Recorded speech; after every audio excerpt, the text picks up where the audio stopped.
On July 1st, the rules on student loan forgiveness quietly changed. For good. No press conference. No warning email that most people actually opened. If you have federal student loans, or you're a parent who co-signed one, there's a real chance you already lost something.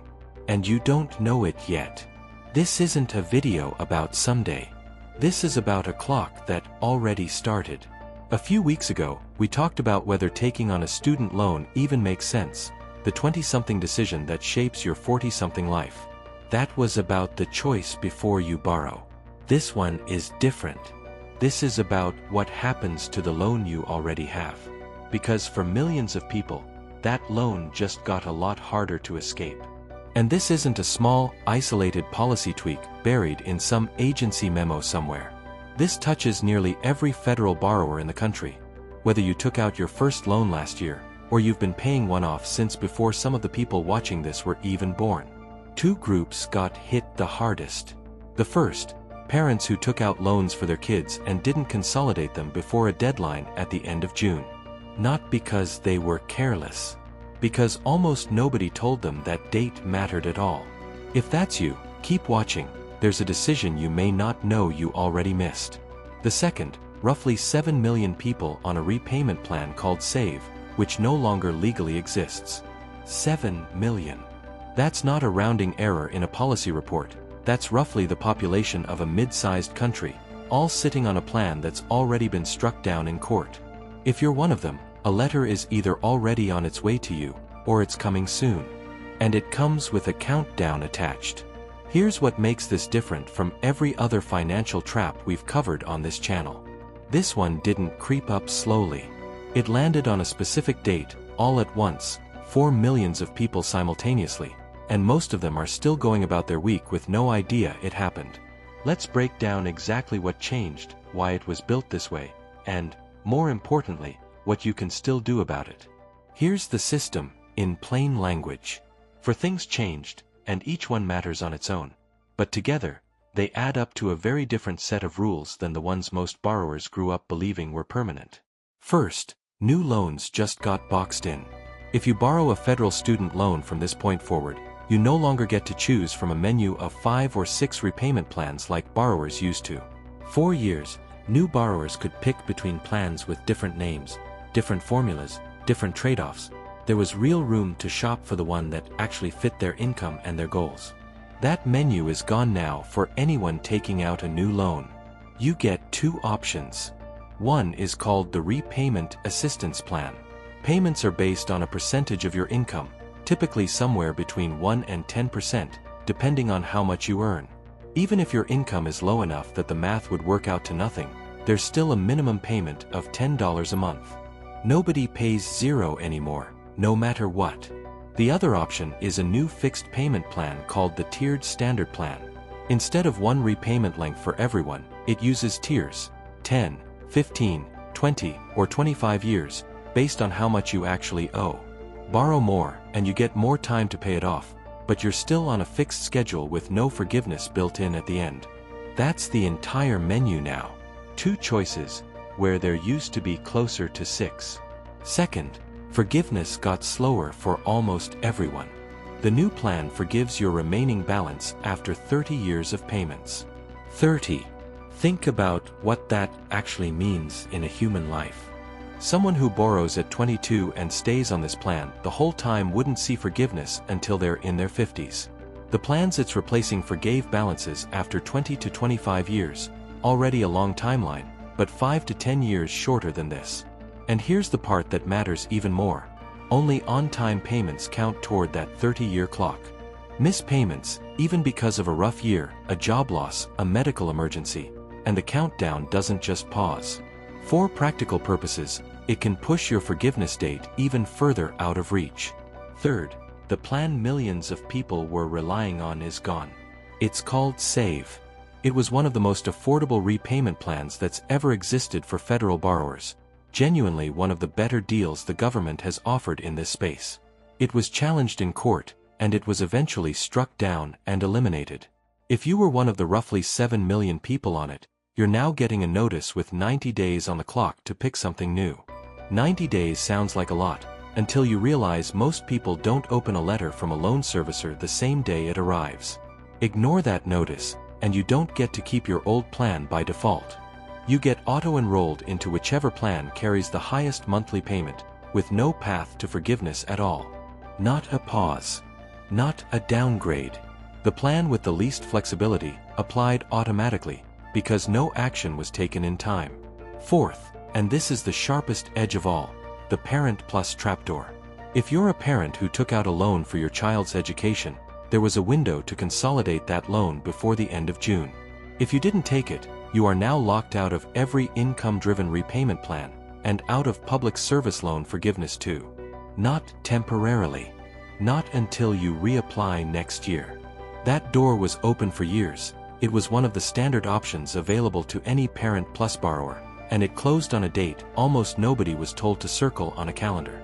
For a parent carrying that debt into their 50s or 60s, that's not a minor inconvenience. That's the difference between a repayment plan tied to what they can actually afford, and a fixed bill they're locked into regardless of what happens to their income. 4 changes. 1 date. And almost none of it delivered in a way that made the urgency obvious to the people it actually affects.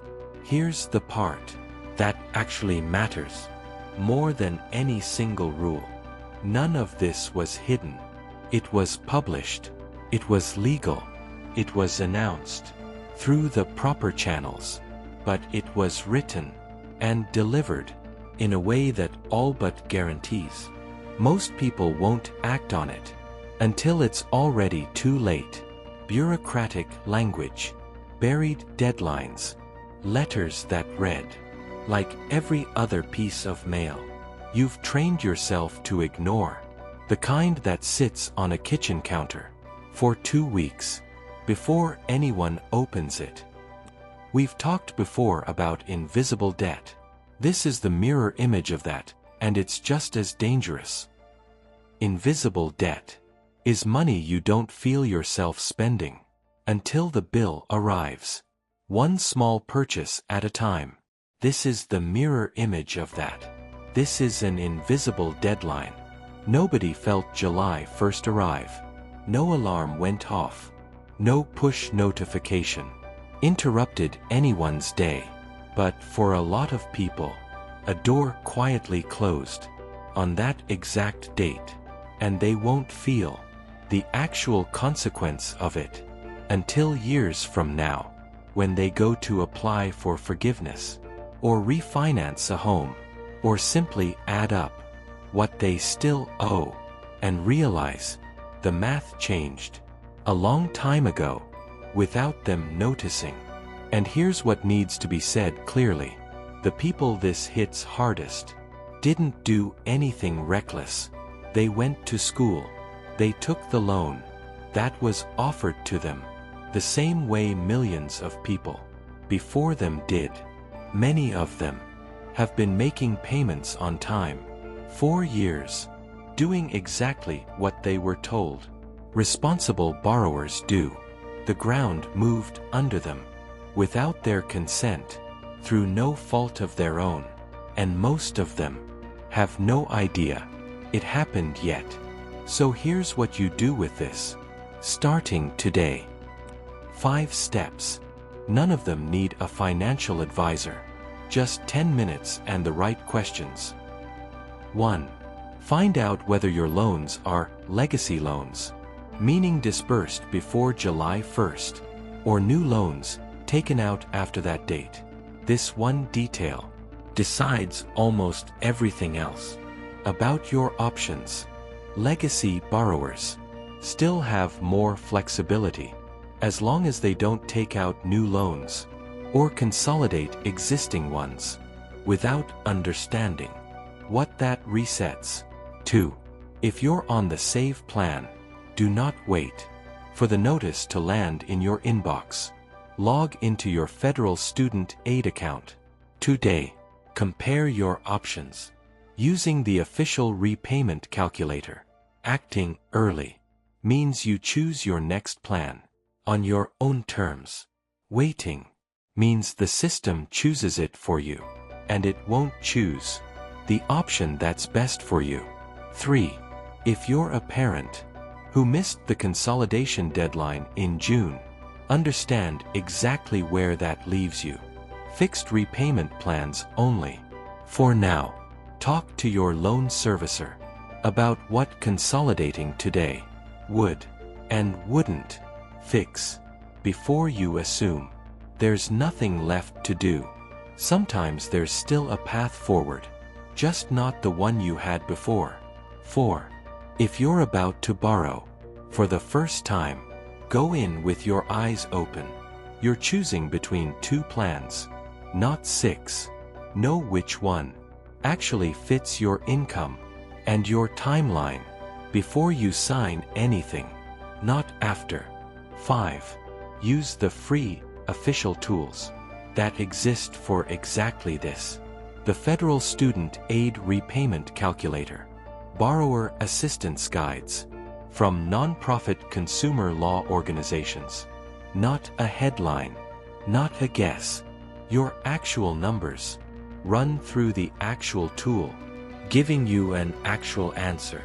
The system didn't ask most people whether they wanted these terms. It changed anyway, on a date most people never saw coming. But you still get to decide what you do about it before the next deadline finds you, instead of the other way around. That's what this channel is about. Not outrage, just clarity, so the next decision that gets made about your money is yours, not a default you fell into because nobody told you the clock was running. If this helped you see something you didn't know was already in motion, subscribe, because the next one is coming, and it's about a different kind of invisible debt entirely.